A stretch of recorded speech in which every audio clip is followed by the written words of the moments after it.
Гайсәнең Әлгазарны үледән терелтеп торгызуы. Мәрьям һәм аның апасы Марта яшәгән Бәйт-Әния авылында Әлгазар исемле бер кеше авырып ята иде.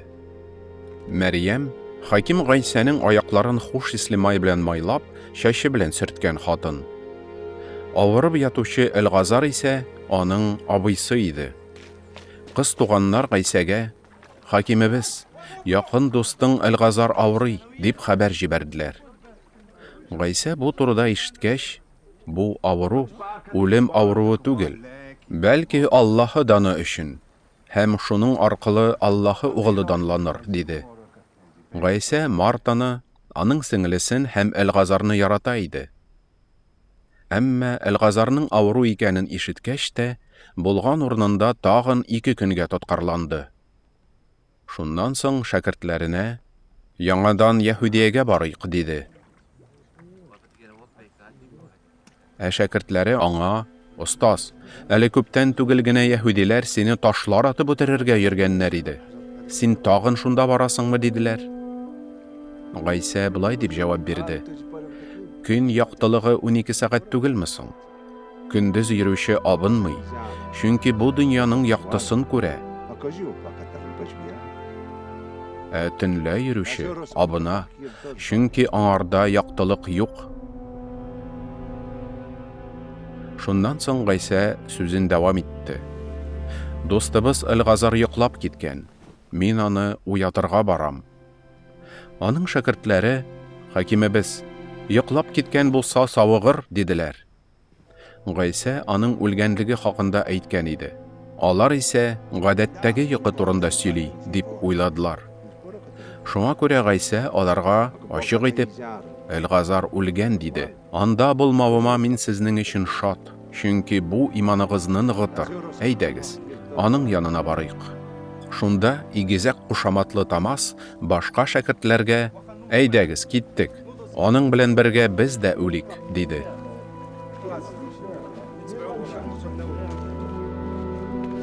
Бәйт-Әниягә килеп җиткәч, Гайсә Әлгазарның инде 4 көн буена кабердә ятуын ишетте.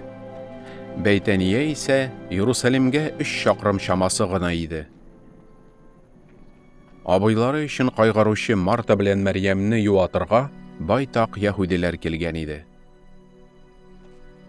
Марта Гайсәнең килүе хакында ишеткәч, аны каршы алырга чыкты. Мәрьям исә өйдә калды.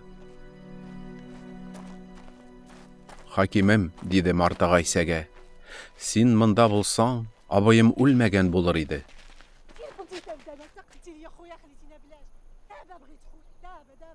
Әмма хәзер дә беләм, Аллаһыдан нәрсә генә сорасаң да, ул сиңа бирәчәк."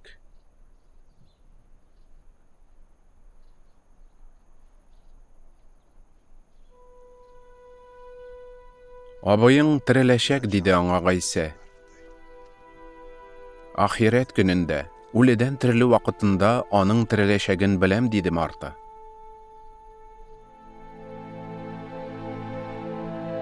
Гайсә аңа былай дип җавап бирде: "Мин терелү һәм тормыш. Миңа иман итүче кеше үлсә дә тереләчәк. Миңа иман итеп яшәүче һәркем исә һич кайчан үлмәс. Син моңа ышанасыңмы?" "Әйе, хакимем, синең дөньяга килергә тиеш булган Мәсих, Аллаһы угылы икәнеңә ышанам", диде Марта.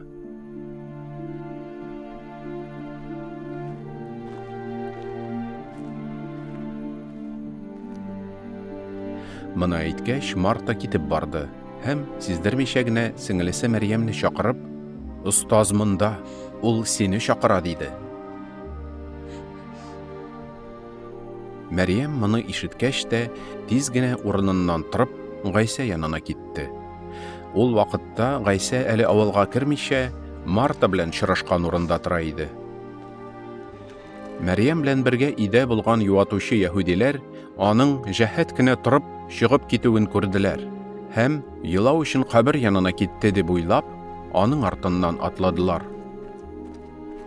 Мәрьям исә Гайсә торган урынга килеп җиткәч, аны күреп, аякларына егылды һәм: Хакимем, син мында булсаң, абыем үлмәгән булыр иде, диде. علاش خليتيه يموت علاش؟ Мәрьямнең һәм аның белән килгән яһүдиләрнең елауларын күреп, Гайса үзе дә борчылды һәм көенеп, «Сез аны кайда күмдегез?» дип сорады.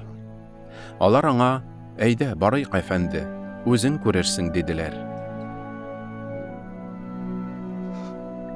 Гайсаның күзләреннән яшьләр акты. Моны күреп яһүдиләр, «Карагыз әле, ул Әлгазарны ничек яраткан икән» диештеләр. Ә кайберләре, ул сукырның күзләрен ачкан икән, ник соң Әлгазарны да үлемнән алып калу өчен берәр нәрсә эшли алмаган диделәр. Гайса тагын да ныграк көйенгән хәлдә кабер янына килде. Кабер мәгарә булып, аңа керү юлы таш белән ябылган иде. «Ташны читкә алып куйыгыз», диде Гайса. Мәрхүмнең сеңелесе Марта аңа, «Хакимем, ул инде исләнгән, чөнки ул үлгәннән соң 4 көн үтте», диде.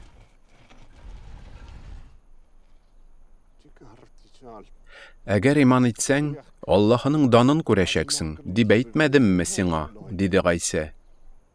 Мәгарә авызыннан ташны алып куйдылар. Гайса исә югары карап, «Атам, мине ишеткәнең өчен сиңа рәхмәт белдерәм. Мине һәр вакыт ишетүеңне беләм.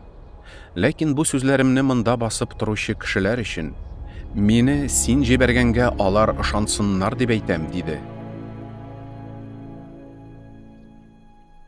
Шулай дигәннән соң ул көчле тавыш белән, «Әлгазар, чык», диде.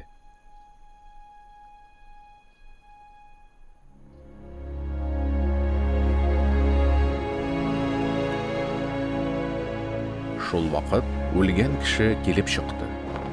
Аның куллары һәм аяклары кәфен белән уралган, йөзе яулык белән капланган иде. Гайса, «Шишегез аны, йөреп китсен», диде.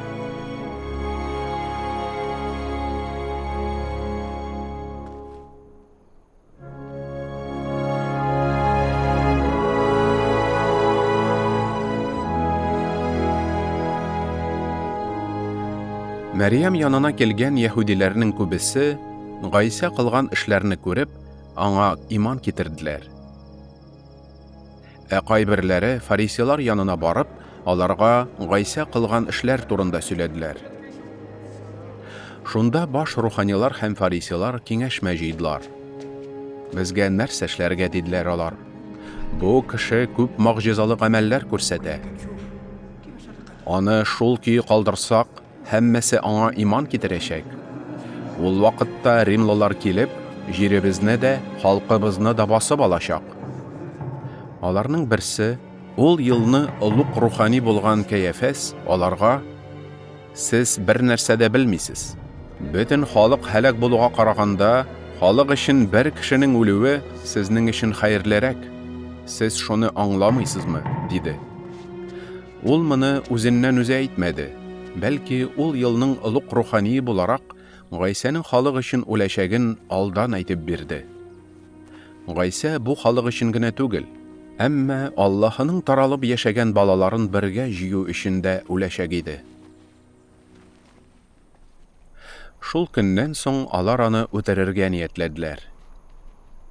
Шуңа күрә Гайса инде яһүдиләр арасында ачыктан-ачык йөрмәде.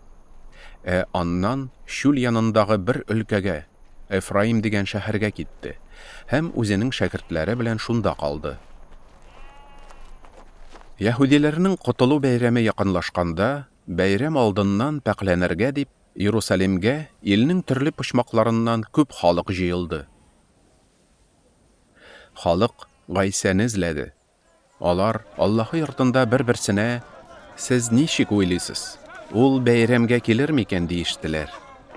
Баш руханилар һәм фарисейлар исә Гайсаны кулга алу өчен, аның кайда булуын белгән кешеләр безгә килеп әйтергә тиеш дигән әмер бирделәр.